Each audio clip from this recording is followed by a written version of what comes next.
Welcome to the Adore Secret Sauce podcast. Welcome back. We're so excited to have you with us. If you're tuning in for the first time, this is the podcast where we truly figure out what it truly means to walk with the loneliest generation and to show up for them. With me, to my left, to your right, maybe. I don't know how that works in terms of mirroring cameras. Our Presidente. Introduce. Gordon. Yes. Yeah. Gordon Moore. Gordon, the president, what he said. The president, yes. And then to my right, your left. Oh. Not.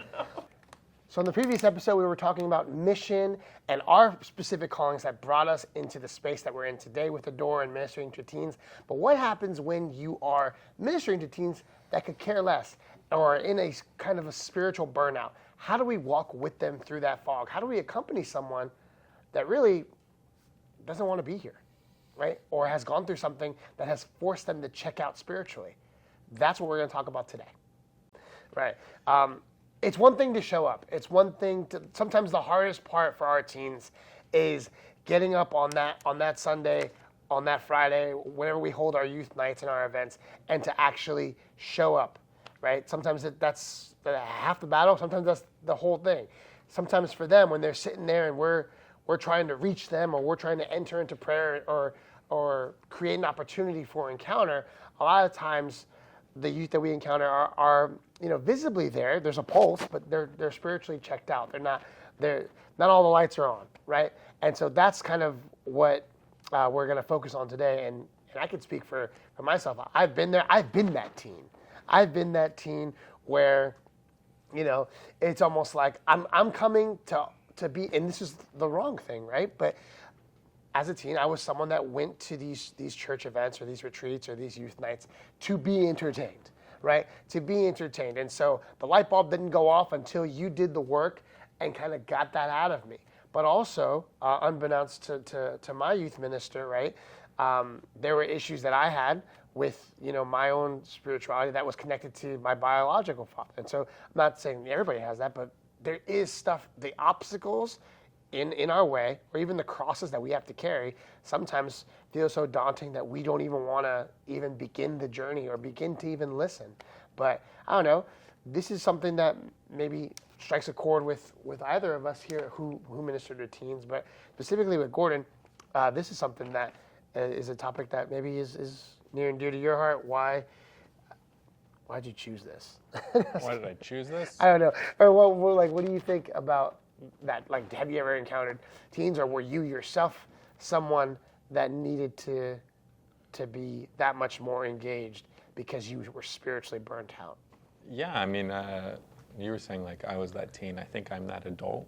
I think just lots of things that I think it's just very easy to show up either for the obligation or even show up and be like, I want to do this thing, and then you're just there and the event ends and you're like, I wasn't there at all. So I think my most recent confession, actually, I was just like, man, I've just been so busy, and I let the busyness kind of like throw my priorities out of whack, and I just want to confess like all these sins of omission, because I feel like every time I'm with somebody, I'm not paying attention. I'm not aware of the person in front of me at all. And that's like the opposite of like our mission. It's the opposite of like, I think the last two episodes, the word thrown out a whole bunch has been like people first. And it's just like, I'm not even in the mindset to put people first. So I'm definitely like that now as an adult from time to time, but also yes, in ministry, I was like that in some ways. I was definitely, I mean,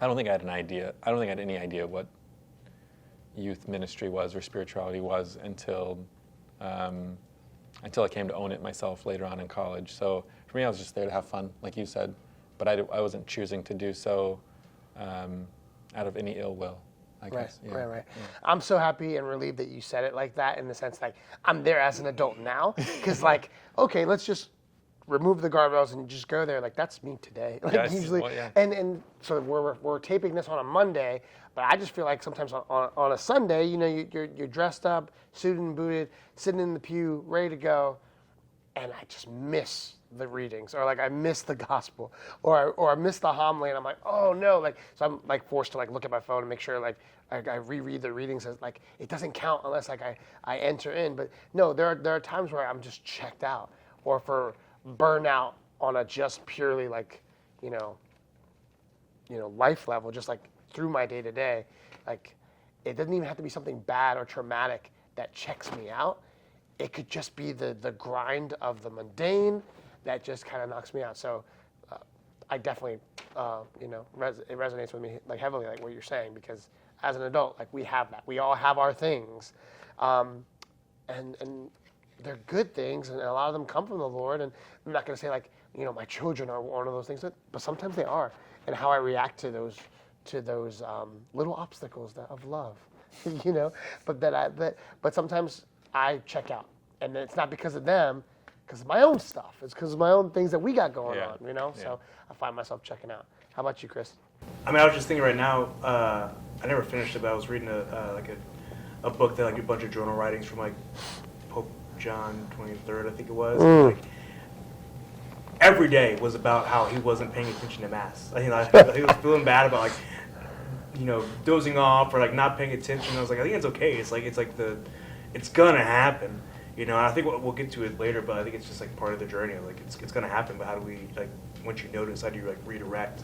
Yeah. Gotcha. Sometimes the funny part of kids that check out is when you notice it. Like when you're giving that talk and that light's on, but you can see in the front row. You can see, right? We just recently did a confirmation retreat together, Gordon and I, and sometimes you can tell, like when someone's just the lights are on and the eyes are there and they might be oriented towards you, but you're checked out. You're thinking about something entirely different, or you're out to lunch somewhere. So I don't know. Any fun moments where you've actually caught it, where you've actually caught someone kind of dozing? I know I've been caught, not locked in and stuff. I mean, go back to any day at in my theology class, my sacraments course, which I loved, but yeah, even then at Franciscan University where I was from, I checked out quite often, and my teachers would call me on it. So that was fun. Yeah, I mean, I think it depends on the moment that you're like. I think games are a really easy one to see when kids are in it or they're not. Not that that's like necessarily a spiritual component, but I always think it's really funny whenever I play like an elimination game, and I'm like, all right, there's like 50 people, so after this round we should get down to 25, and after the first round there's like 10 kids left, because it's very clear that like this pair, they don't want to play the game, and as soon as they're like, we're out, and they both just sit down. It's like, oh, okay. But also, I mean, the easiest way to tell is when you go to small groups, and like generally I put like the first question like, what stood out from the talk? I'm like, what stood out from the talk? And they just have that look in their eyes like, what was the talk even about? And but that's why I enjoy small groups so much, because it's like you don't have to be paying attention. Like it's fine if you miss the talk. Like now let's just talk about you and talk about like what you're dealing with. But yeah, I think with this topic, what really comes to mind more is the moments I can see from a teen's expression, less of like I'm checked out because I'm like zoned out or I'm not present, but like more of like I don't even want to be here. Mm-hmm. And sometimes that's harder to navigate, because you can just see it, like with the way they answer questions, or the way that it's just like they'll answer. I've had a few even as with the simple as like highs and lows. Like, okay, give me something good happened last week, something bad, and it's just like I can't even get that. Mm-hmm. Like, what's one good thing you experienced? And it's like, I don't know. I can't think of anything. And sometimes those kids are coming to things that aren't required. Mm-hmm. And I'm like, are the parents making you come, or do you actually want to be here? But you're giving me this persona like you don't want to be here at all, and like you're kind of like agnostic to what's going on here and maybe even the faith. Like you're not like you don't not disbelieve, but you're just kind of like as lukewarm as it gets. Right, and I'm sure we've all been there where, we're going around the circle. I have it where if we're in a small group, I'll just pick a random place to start, and then we just go in order. It's always the first guy who I give the most props to, guy or lady, right? Who's able to be like, you know what? I don't know, I zoned out, or I don't know, like I fell asleep, right? But then there's the second one that's like, who copies the first one. It's like whatever the first one says, then the next one copies. Like, oh yeah, whatever she said. Like, I buy into that. But then you have, like you just said, ones where they're really like, you could tell something's weighing on them. But then there's the transparency enough, and I really respect that, where they let you know, like, I mean, yeah, no, I don't want to be here. I'm really struggling. My mom or my grandma pulled me here. And I have to, like, I'm just here so I don't get fined. Like, I'm here so I can get the chip at the end, get the token, and move on with my life and stuff. But when the kids are in a place where when they do get, I've had moments where they were comfortable enough to even bring it out in a small group, right? To just say, like, hey, this is where I'm at. I don't want to be here. And I'm struggling with this, and I don't believe this. I don't believe it. I don't buy it, right? I'm almost more grateful for those moments. I mean, some might look at it like, oh, they're sabotaging the group or sabotaging this.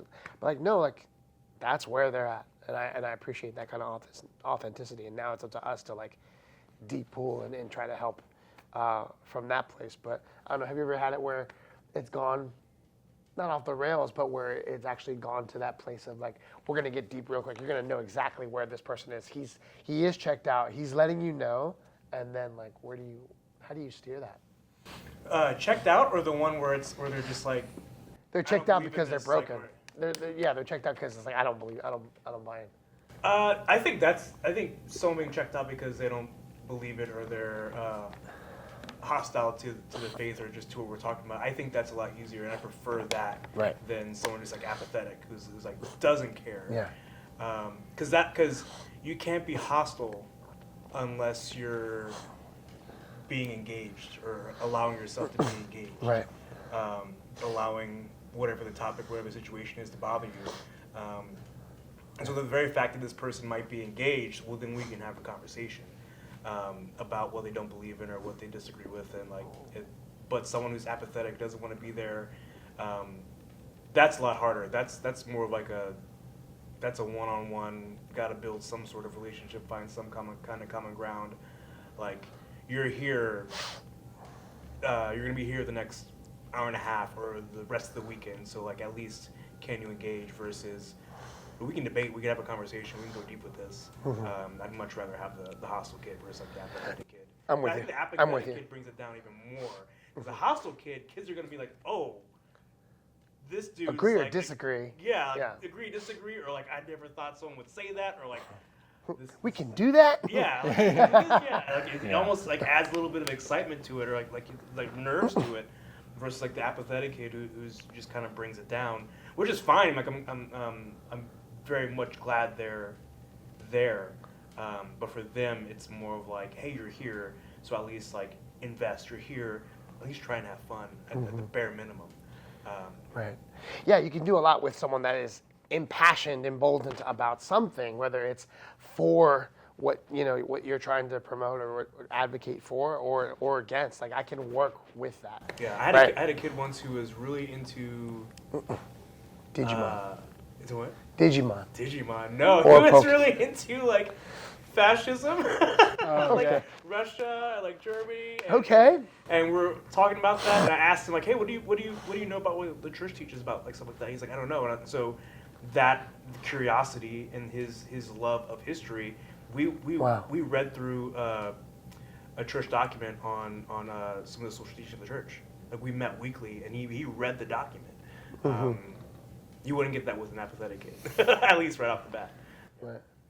Yeah, I would do. I don't know if we talked about it in a previous episode, but when I was teaching in a teaching theology at a high school, one of the things we would do is, like, once a week, we would do like a agree disagree, like moral scenarios and things, right? Moral quandaries. And one of the things that we would eventually touch upon is that of the pro-life issue, and that gets everybody like amped up, whether they want to talk about it or not. They just want to be a fighter. They just want to get their popcorn ready and just hear everybody go on. And yeah, I had to deal with kids that they wouldn't pray about it. They like when we would go leading up to like the March for Life or stuff, or Respect Life.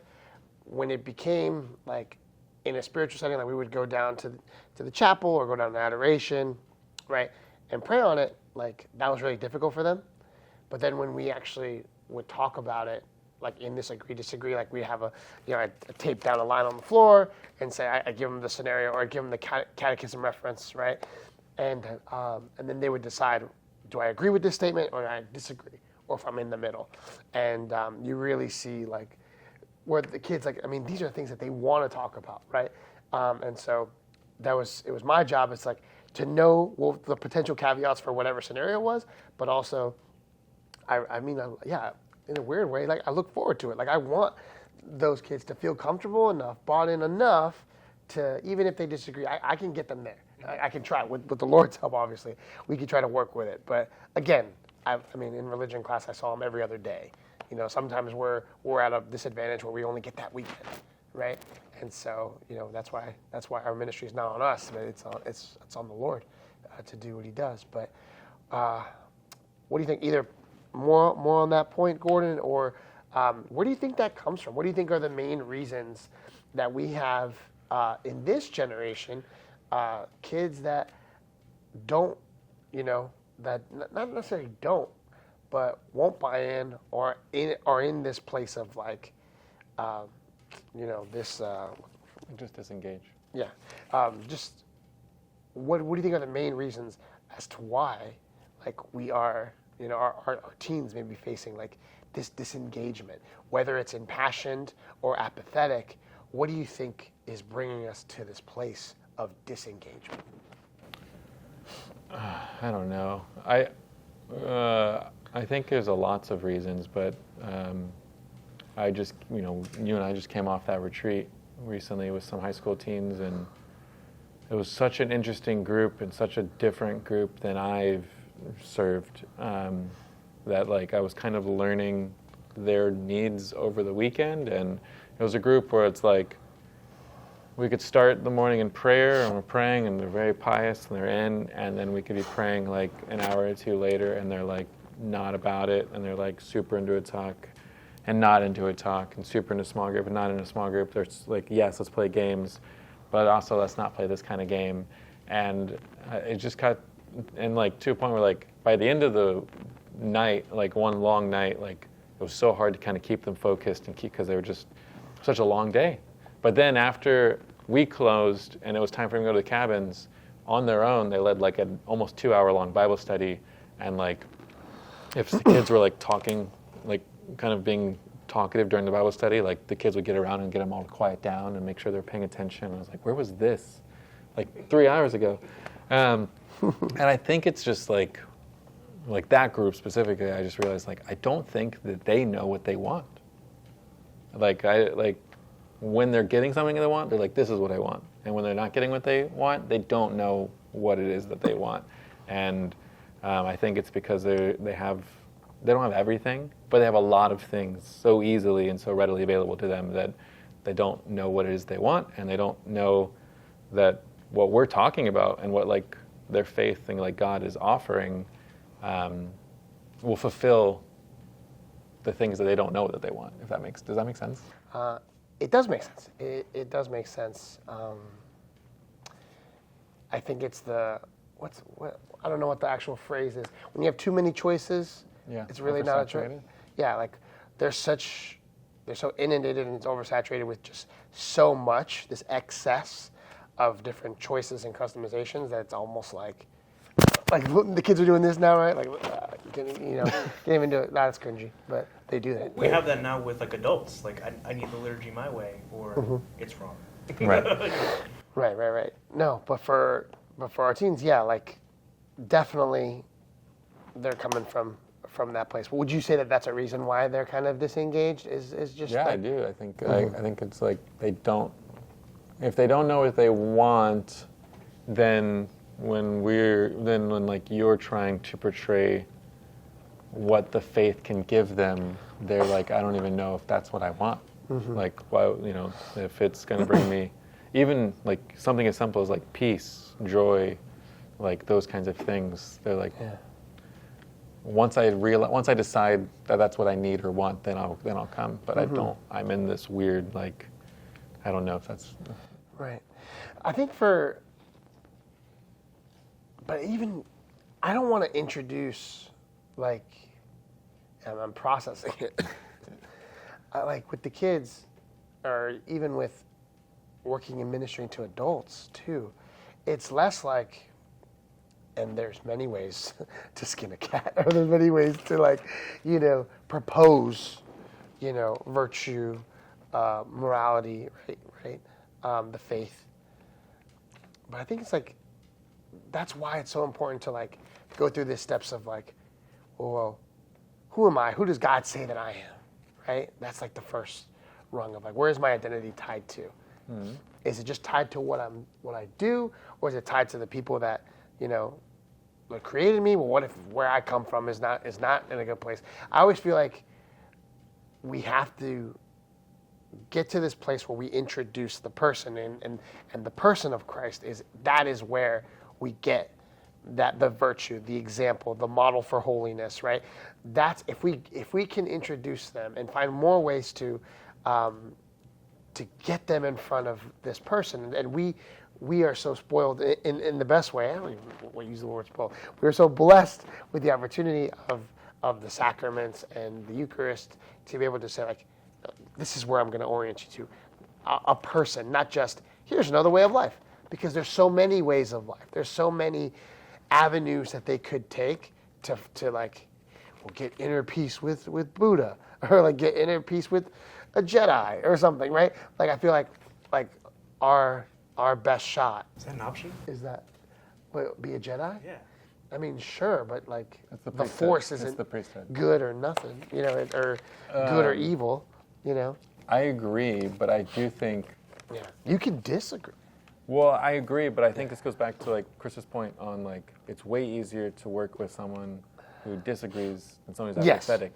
And I think we're moving into this weird area where it's like there's been a loss of identity altogether. So rather than, like, identity and the stuff that I like doing, or identity and the wrong group of friends, or identity and what's same-sex attraction or gender, what do you want to, like, that's easier if a teen was like, I'm checked out because this is my identity. I put my identity in here, and then I can of course correct and be like, well, do you know your identity through Christ? When someone's like, I don't know Any. right, Right. then if they're floating in, like, the middle of this, like, ocean, if I say, like, this is your identity, it's almost like I don't know if, like, Well, who are you? Well, I think that's part of the work, because, like, naturally the age they're in is that time in life, like, as teens and as, like, young adults, like, where they're, in their development, they're literally trying to figure that out. Right. And no matter, that's what they're supposed to be doing right now, like, biologically, cognitively, like trying to figure out who they are, and then we come and say, well, you're a child of God, God loves you, and they can accept it, like, yeah, that makes sense, and I believe that. But then out in the world, well, no, like, it only matters if I win this game, or if I pass this class, or if I behave this way, or do these things. And then on top of, like what you said, they have access to everything. So, Right.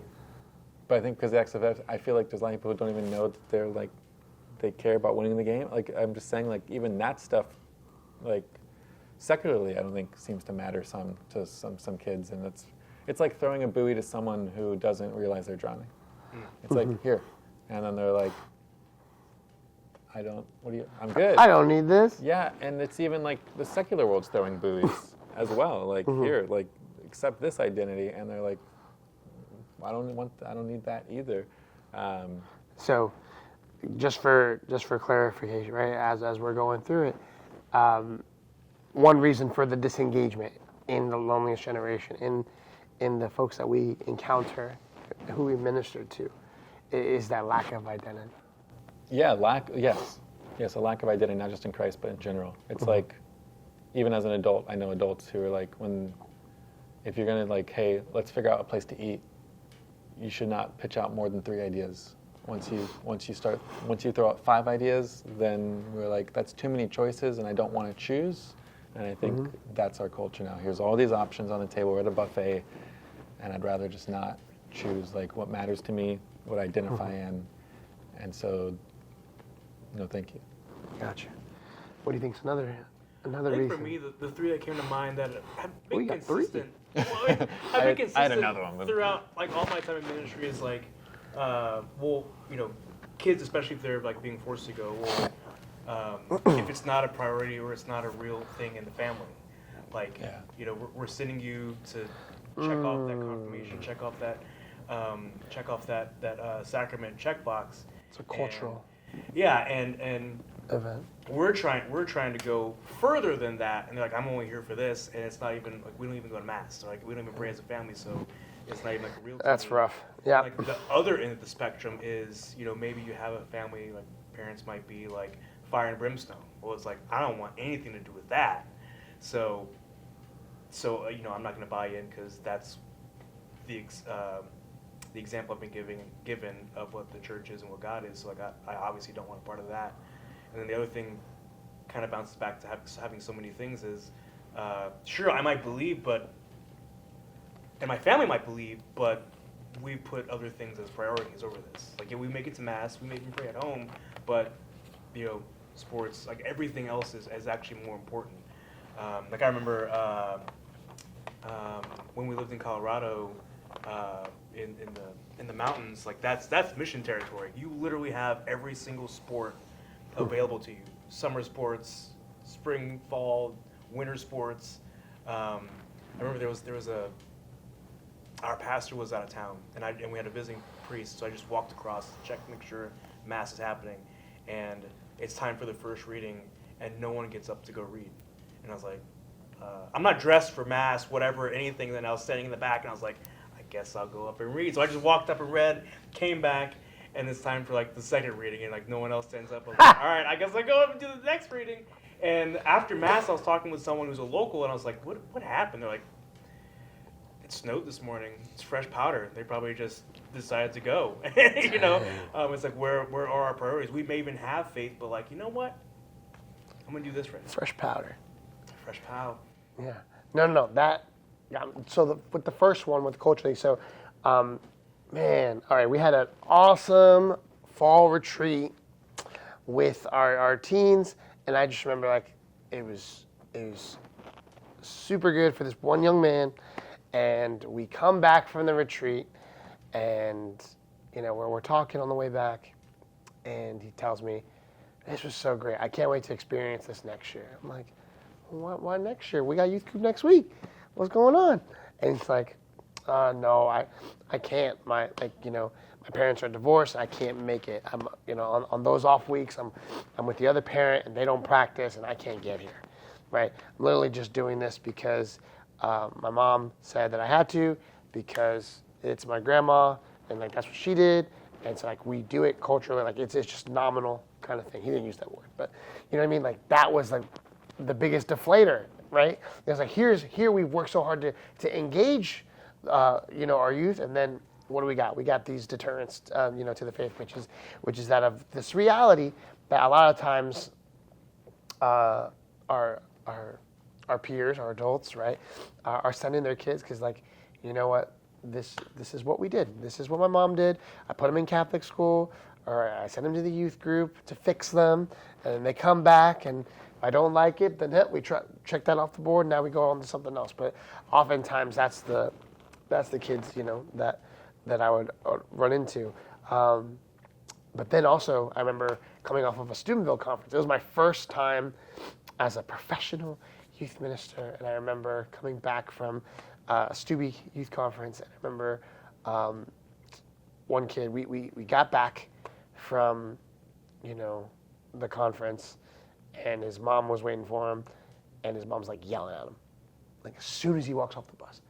you guys are late. And we try to do like a little get together where the kids, give a little testimony, share the mic where they talk about how it went for their families.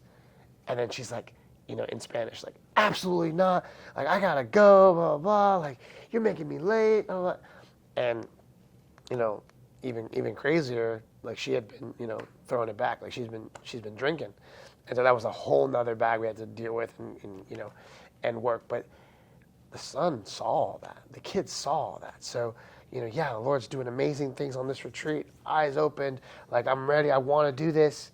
And then the reality of when I come home, we say oftentimes, I don't know if you guys say it, like the fourth day, like live the fourth day. You remember that expression? Right? Can you imagine, like, what's his fourth day of the retreat? His fourth day of the retreat, his coming back, his Monday, his Sunday night even is a fight with his family. So one of the reasons I feel like a lot of my teens that I remember and that I pray for still, how they were disengaged, a lot of times is because the home that they were coming back to wasn't in a place to receive them or to continue that. And as much as we can want to be available, it's those folks, the non-negotiables, like the day ones, the parents, the families, they got to be in too.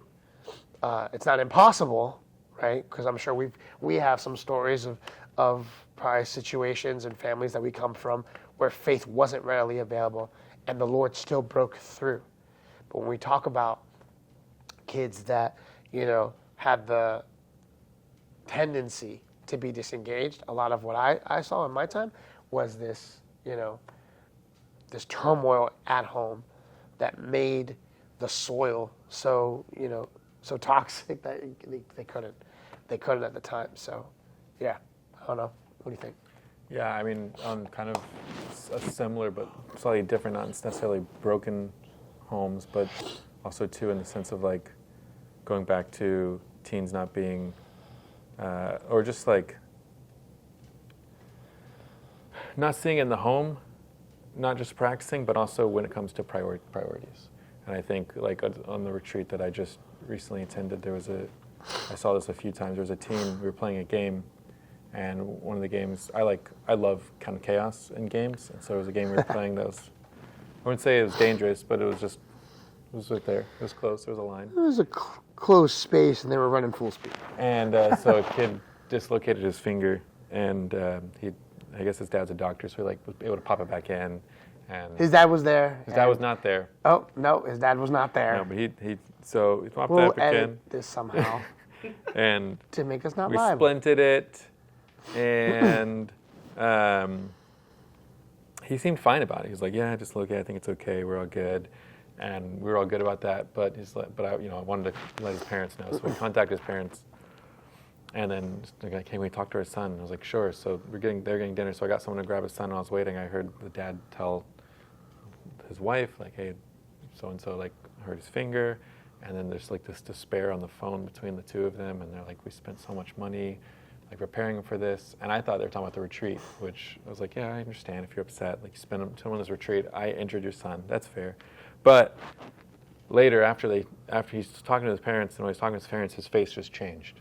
And I thought they were gonna, because they were like, we want you to come home. We want to get it X-rayed. So he hung up, and he was like, "Okay."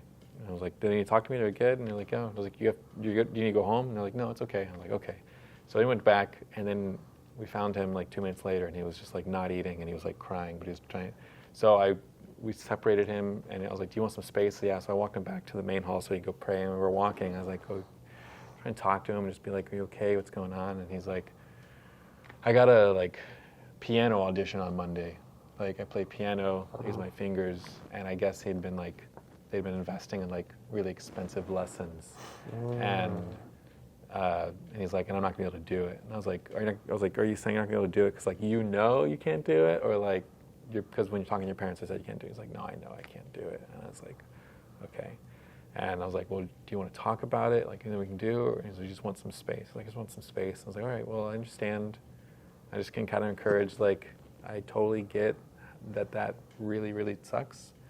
And I can't imagine, but also I hope you can kind of come to terms with that's not everything, and there's still this weekend here, so I'd encourage you to like give whatever you're feeling, whether it's anger, sadness, frustration, just give it to God.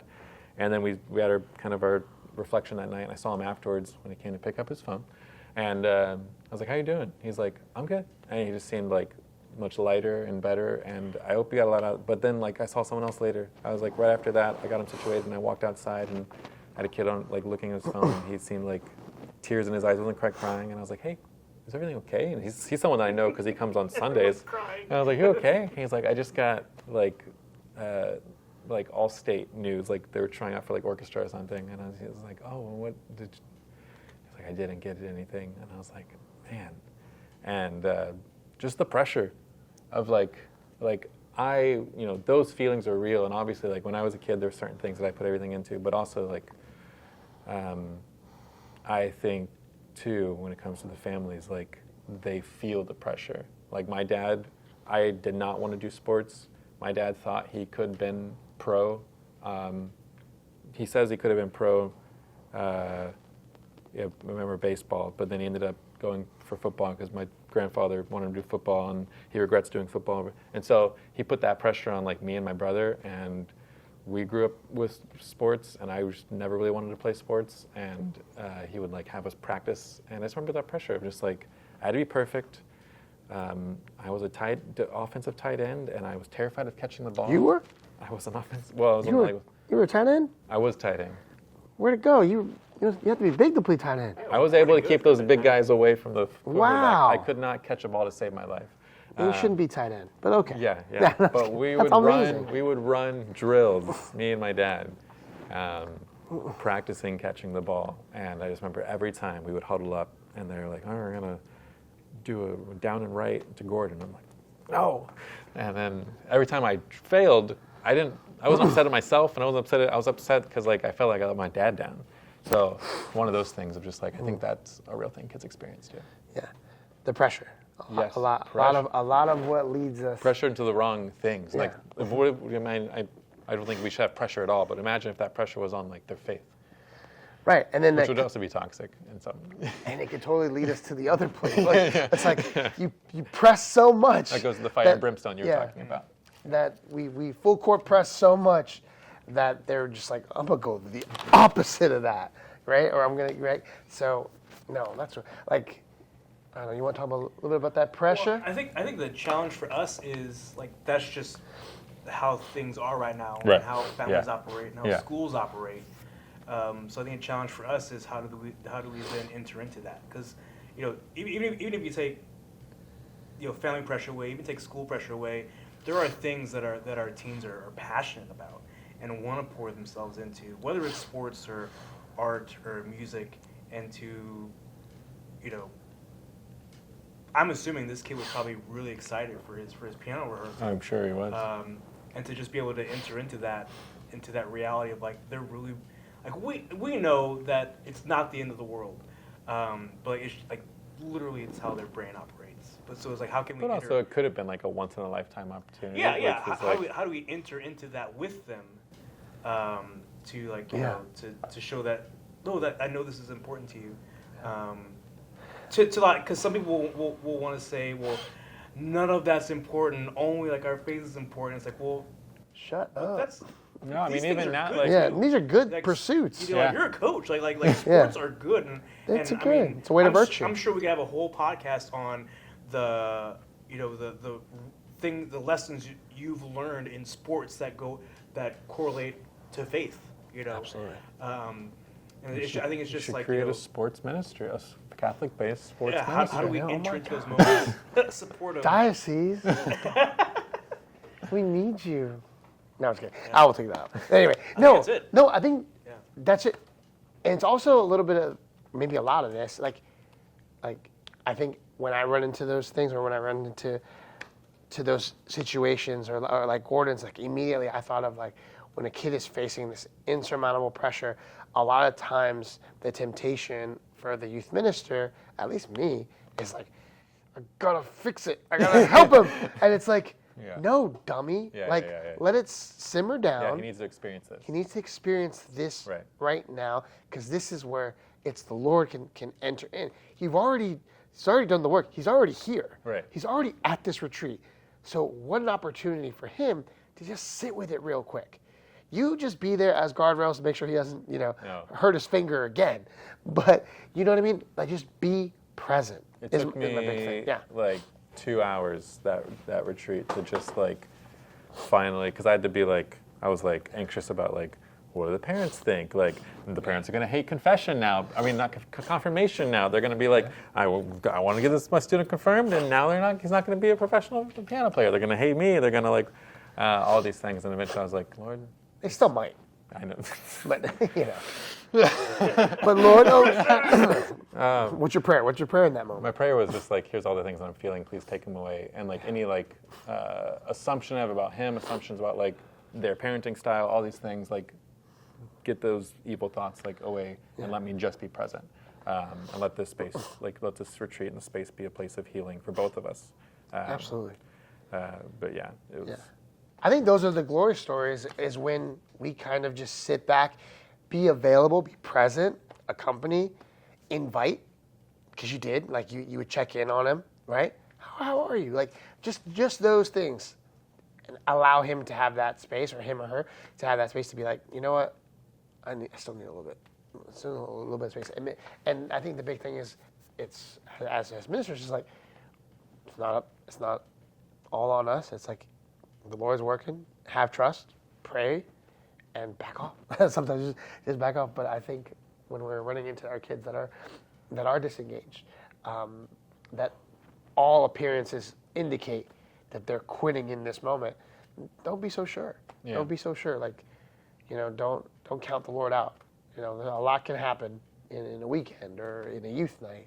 One of the over the things that journey. came to mind to combine those two things of how like disengagement, but also having their worth or their priorities in other things. Like, I think those are doorways into relationship. Like, okay, this kid is not into youth night, but his faith whatsoever, but he's into this thing, and then I think that's an opportunity to show, that they have worth. And that we understand those things are important, So it's like, I have this kid who is in football and is not in this thing, but man, if you show up to that football game, they're like, why are you here? I'm like, I'm here to see you, like, or you show up to like that piano recital, or show up to that thing that opens up a door for engagement, and for they know, oh.